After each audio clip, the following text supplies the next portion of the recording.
Magandang araw sa inyong lahat and welcome back to my YouTube channel. Kawawang mga batang rice artist na gumawa ng rice art ng mukha ni Rendon Labrador from Isabela.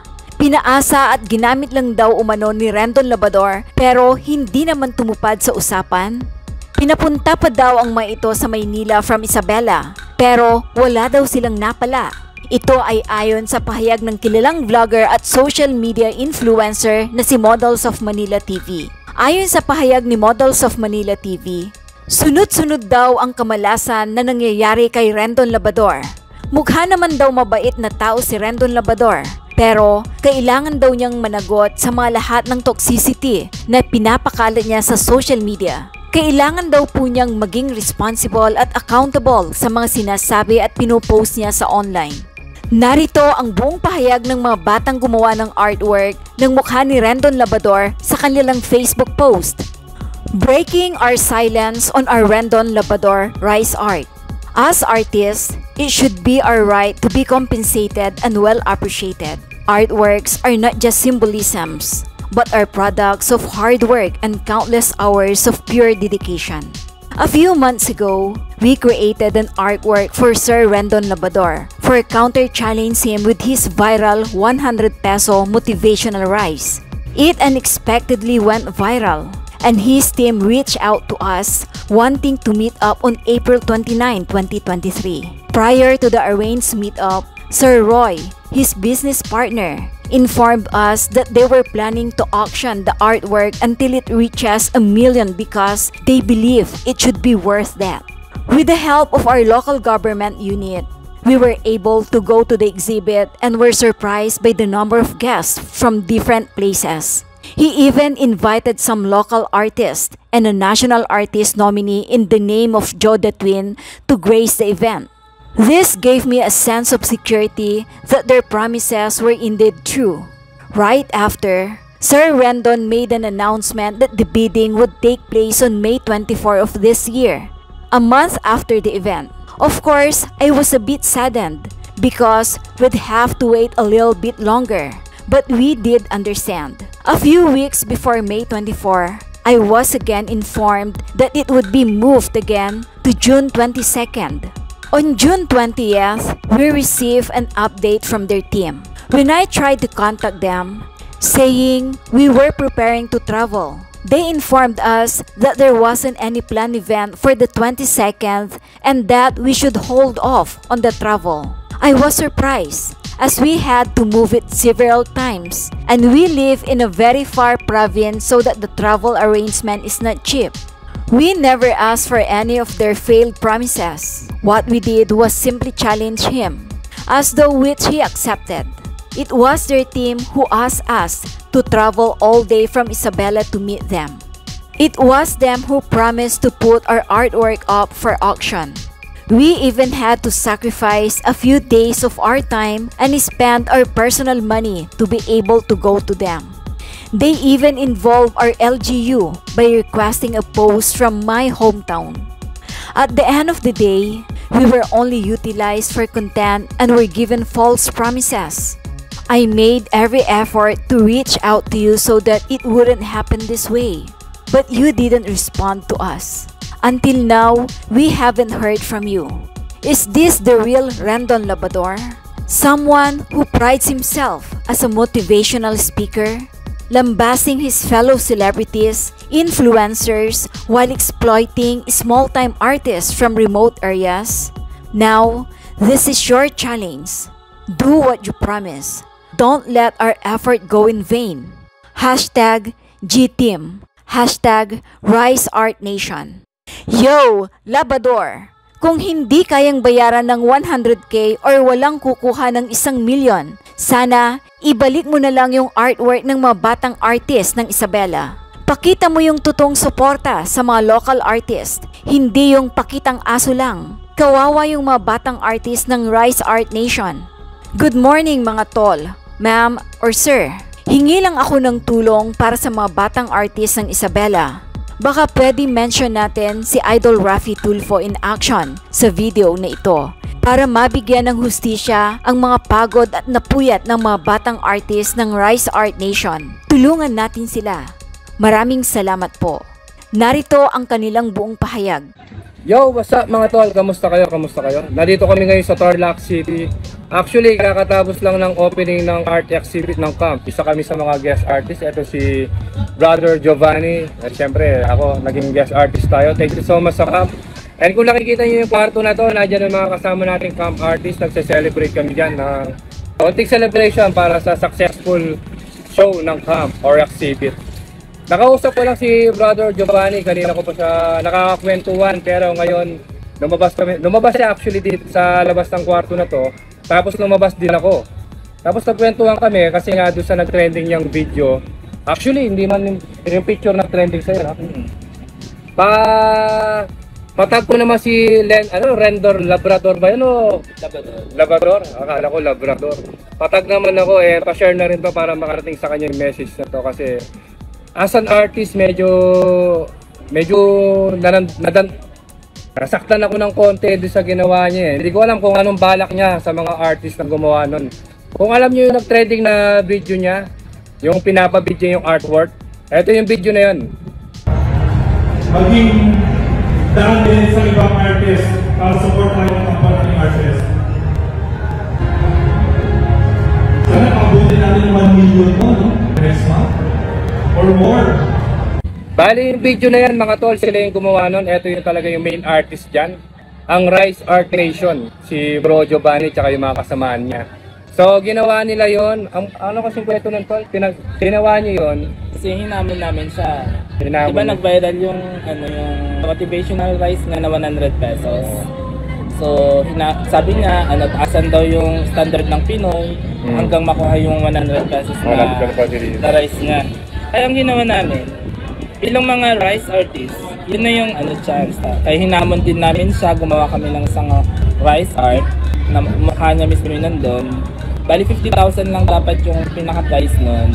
50,000 pero bilang challenge, kasi nga sabi niya yung 100 pesos dun sa nagbaral ng 100 pesos motivational rice. Motivational rice yan, hindi naman nakaka-motivate.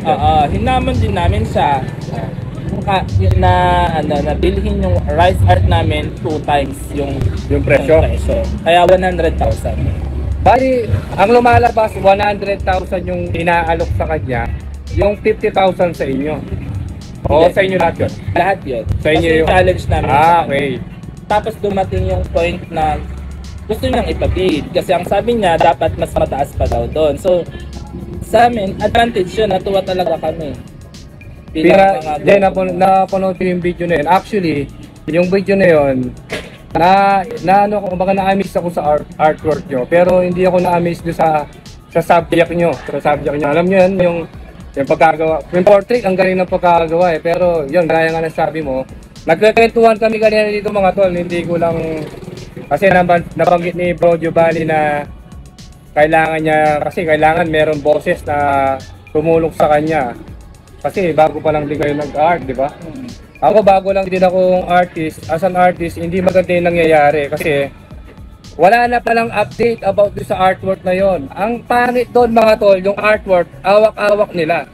Awak-awak ng team ni Redron Labrador. Labrador. Awak-awak niya. So, gusto ko lang malaman sa mga staff ba ni Rendon dyan or mga assistant niya o kaya si Rendon mismo.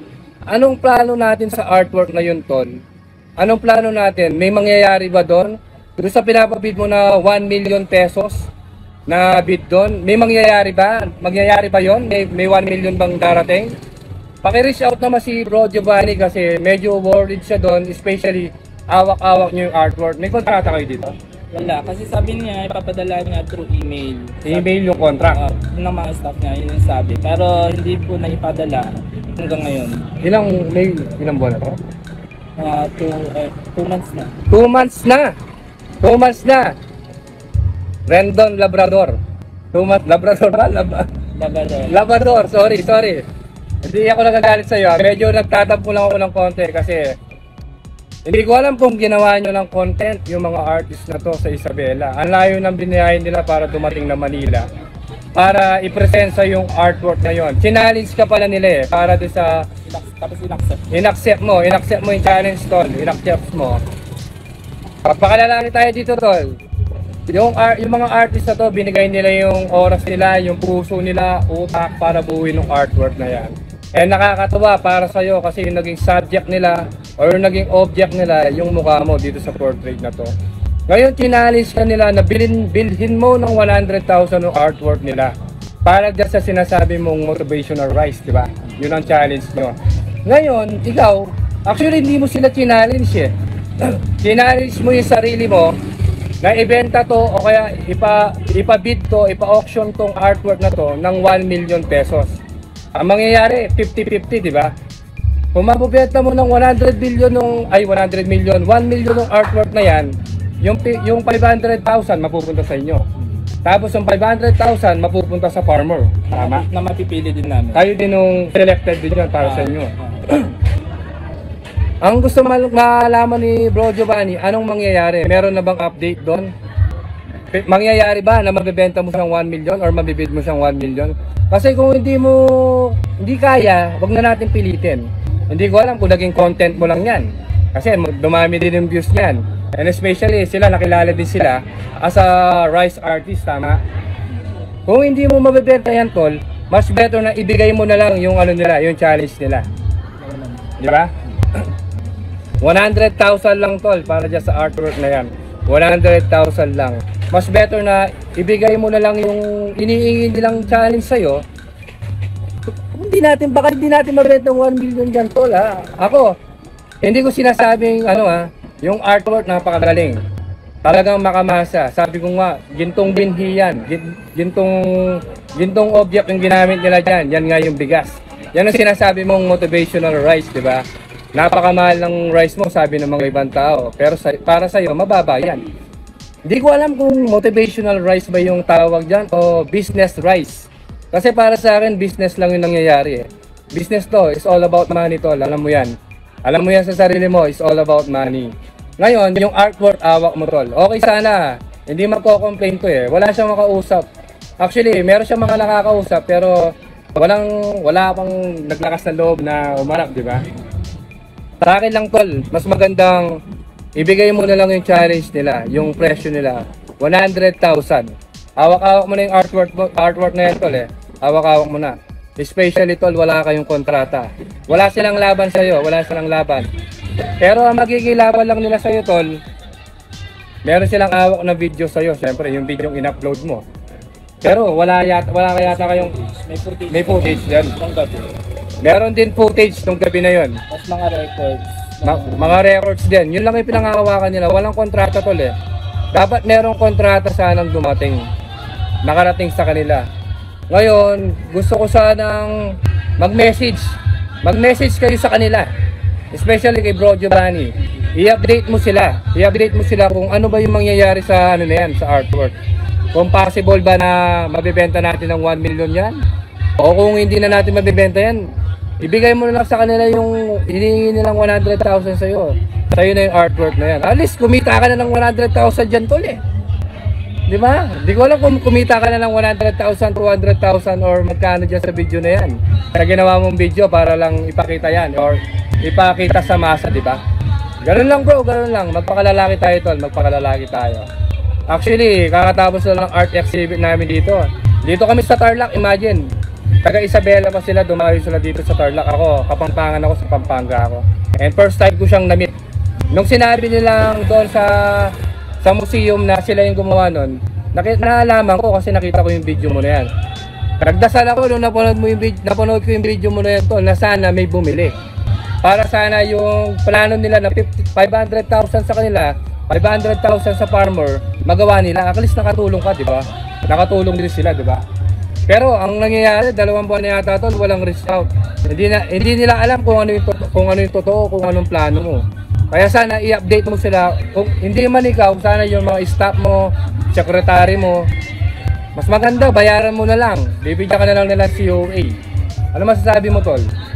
Ano mo na lang? Sige, sabihin mo sa kanya kung medyo, magulo na yung nangyayari. Sabihin mo sa kanya kung ano na lang mas maganda. Una, thank you kasi tinulungan mo kaming i-bosses yung namin. Yung concern namin. To Sir Rendon Labrador, sana yung pinangako mo, kahit na 100,000 lang eh. Alam mo, sa akin wala yun. Pero yung mga bata, ng mga kasama ko, pinaasa mo eh. Tama. Alam mo yun, nasa Cloud9 na kami nung nandun kami mismo sa bar mo na sinabi mo na paabutin pa ng 1 million. Yung mga bata tuwang-tuwa eh. Yung mga bata na naghihirap, nagpagod para gawin yung rice art na yun. Kung hindi mo man magawa yung bidding na yun, kung wala mang mangyayaring bidding, kahit sana yung 100,000 na lang na challenge namin, kasi tinanggap mo yung challenge. Pagkatapos yung challenge namin na yun, open challenge yun, pwede kang mag-hindi, pwede kang mag-oo, pero in-accept mo yun eh. Pagkatapos mong tanggapin yung challenge, pinapunta mo kami ng Manila, gumastos kami, yung oras namin at lahat-lahat, nagkaroon na kami ng investment. Kaya hindi pwedeng walang mangyaring bayaran or walang kapalit ng ginawa namin. Especially sa mga bata. Ilang kayong gumawa nun, tol? Bali 7 kami. 7 pala silang naghirap para gawin yung artwork na yan, Rendon, no? Tol, bigyan natin ng action yan. Gaya nga na sabi ni Bro Giovanni, kailangan magbigay kayo ng update. Kung hindi kayang 1 million, tol, wag na natin pilitin. Lalong-lalo na, mukha mo yung nakalagay dyan eh. Siguro kung palay lang nakalagay dyan, baka meron pang kumuha. Kaso nga lang, malabo yata sa 1 million yan, tol, kaya nahihirapan tayo. Gaya nga sabi ni Bro Giovanni, ibigay mo na lang yung deal nila sa'yo. Kinagat niya? Kinagat niya. Okay sana eh. Pwede siyang yun, open challenge. Open yun. Yung 100,000 peso rice art challenge, open po yun. Pwede niyang i-ignore, pwede niyang i-accept. In-accept po niya. In-accept niya. In-accept mo pala, tol eh. Ang nangyayari pala, dapat 50,000 lang yon. 100k. 100k dapat. 100k dapat. Pero yung challenge na 1 million, siya yung nag-accept na. Siya yung nagsabi nung Pero hindi kayo yung nag-push doon na benta natin 1 million, sila yung mismo. Hindi. Ikaw pala yung mismo nagsabi. Pero doon sa 100,000 rin doon, nag-deal na siya doon. Gusto niya gawin 1 million. Ayun naman pala eh. Kung hindi natin kayang ibenta tol ng ganong alaga or i-auction, ipabid ng ganong alaga, ibigay na lang natin ng 100,000 na inihingi ni Brother Giovanni and yung mga bata. Para din sa kanila yun eh. Lalo-lalo na, pinuntahan ka nila dyan eh. Na? Para sa kanya rin yan. Oo, para sa'yo din yung Rendon. Para sa'yo din yung tol eh. Popularity na ngayon nangyari doon sa video na yun eh. Hindi malabang kumita ka na rin doon sa video na yan tol. Huwag na natin ipalabas na gano'n kasi nangyayari parang lumalabas sa mga artist natin, ginagawa mo silang content. Mas better na ibigay mo na lang yung 100,000, tapos na, close deal na. O kung mabenta mo man yan, bigay mo muna yung 100,000 sa kanila. Sige, tuloy mo pa rin yung bid na 1 million. Kung nakuha mo yung 1 million na bid mo, nabayaran mo na silang 100,000, ituloy mo pa rin yung advocacy mo na bibigyan mo sila ng 500,000. O hindi, bibigyan mo naman sila ng 400,000. Yung 500,000 mapupunta doon sa mga farmer. Ganoon na lang bro. Ako naman magcha-challenge sa'yo bro, magpakalalaki tayo. Gawin natin hindi pwedeng ginaganyan mo yung mga artist, syempre pinagpaguran nila yan. Binigay nila yung oras nila dyan, tsaka yung puso nila para mabuo yung artwork na yan. And dapat naging masaya ka. Alam ko masaya ka kasi mukha mo yung naging object nila. Ganoon na lang tol. Paano na lang, pa-message na lang sila. Thank you so much po, sir. Pag ano ka na, sabi mo, message ka para matapos na yung problema mo. Sino man kausap mo sa kanila? Si Sir Roy kasi yung kausap namin yun. Sir Roy, kung naipapaabot naman or hindi yung mensahe namin, magdadirect na kami kay Sir Rendon mismo kung ano na po yung plano. At nagpapasalamat nga po ako kay Sir Nodo na binoses po na kami dahil wala eh. Simpleng mga artist lang po kami na taga-probinsya at alam namin na pwedeng hindi na kami pansinin, ganyan. Lalo na walang kontrata. Walang kontrata eh. Hindi ko lang kaya naisipan ko na, kasi gusto nito ni Bro Giovanni, merong magboses sa kanila na i-reach out kayo kaso nga lang wala. Kaya nabanggit sa akin ito, hindi pwedeng gano'n. Siyempre as an artist medyo mahirap ng ganong problema eh. Kumbaga nagpagod din yung mga bata, yung mga artist, tapos ganyan lang mangyayari. So Rendon, alam ko magre-reply ka sa video para magkakaroon ka na ulit ng pera. Pero mas maganda yon na mag-reach out ka sa video para at least yung kinita mo sa video na yon, maka 100,000 ka man doon, mabigay mo na lang sa mga artist, di ba? Mabigay mo sa mga bata. So yun lang tol. Walang ano, no. Medyo malungkot lang yung mga artist dito. Siyempre yung mga fellow artist ko tsaka ako na ganun pa na nangyari sa kapwa artist namin. Especially, ang layo-layo pa nila. Taga Isabela pa sila pero binigay nila yung oras nila para puntahan ka. And sana bigyan natin ng ano, bigyan natin ng action, bigyan natin ng resulta yung sinabi mo. Thank you so much, bro. Abangan namin ng reply mo, bro. Abangan namin. Mag-subscribe at i-click ang notification bell para sa mga susunod na video updates. Maraming salamat po.